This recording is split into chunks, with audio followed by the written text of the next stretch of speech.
আসসালামু আলাইকুম, সবাইকে স্বাগতম রিসান্স ফ্যামিলিতে। আজকে আমি দেখাবো আলু নুডলস দিয়ে মজাদার নাস্তা রেসিপি।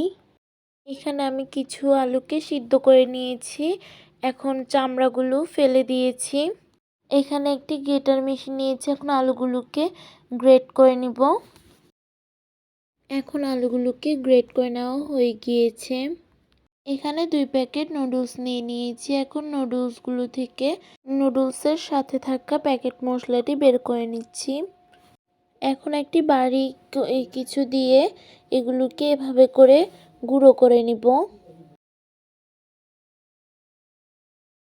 এখন এগুলো গুঁড়ো করে নেওয়া হয়ে গিয়েছে, এক পাশে রেখে দিয়েছি। এখানে 3 টেবিল চামচ পেঁয়াজ কুচি, 2 চামচ স্প্রিং অনিয়ন, কিছু ধনিয়া পাতা কুচি এবং কাঁচামরিচ কুচি করে নিয়ে নিয়েছি।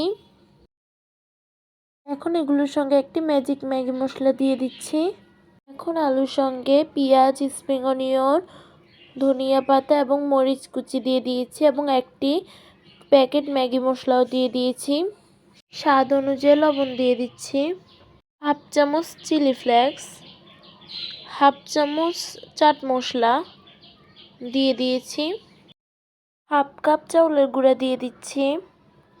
আপনারা চাইলে এখানে কর্নফ্লাওয়ারও দিতে পারেন। এখন সব কিছুকে একসঙ্গে মিক্স করে নিচ্ছি। অল্প পরিমাণে রান্নার তেল হাতে নিয়ে নিচ্ছি, দেখুন। এখন এভাবে করে ফিঙ্গার শেপ দিয়ে নিচ্ছি এগুলোকে। আপনারা চাইলে যে কোনো শেপও দিয়ে দিতে পারেন। এখন সবগুলো স্ন্যাক্স তৈরি হয়ে গিয়েছে।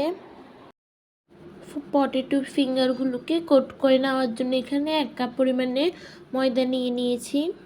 এখানে 1/4 টিস্পুন গোলমরিচ গুঁড়া দিয়ে দিচ্ছি।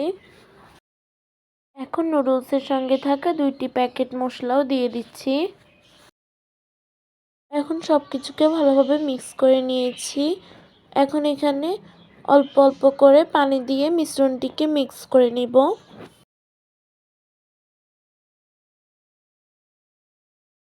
এখন করে দেখাচ্ছি, দেখুন। এগুলোকে এখন কোট করে নিচ্ছি। গুঁড়ো করে রাখা নুডলসগুলো এখন দিয়ে দিচ্ছি, দেখুন। এভাবে করে সবগুলো তৈরি করে নিচ্ছি। এখন এগুলো তৈরি হয়ে গিয়েছে, দেখুন। এখন আমি এগুলোকে ভেজে নিব। এখানে একটি প্যানে পরিমাণ মতো রান্নার তেল নিয়ে নিয়েছি। এখন স্ন্যাক্সগুলো ভেজে নিচ্ছি।